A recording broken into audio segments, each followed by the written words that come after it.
Ginalauman nga iga-adoptar sa mga adlaw Mayo 4 sa House Committee on Justice ang ilang committee report nga nakakita sa probable cause ago ni impeach si Vice President Sara Duterte.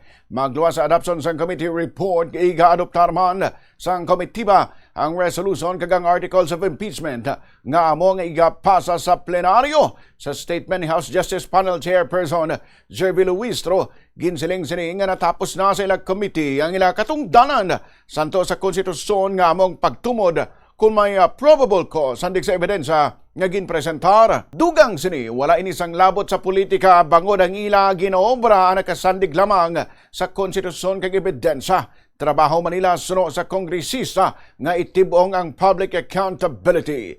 Matandaan nga may unanimous nga 53-0 votes sa nakitaan sang House panel sang probable cause nga i-impeach si Duterte base sa duwa ka impeachment complaints nga ginpasaka batog sa iya.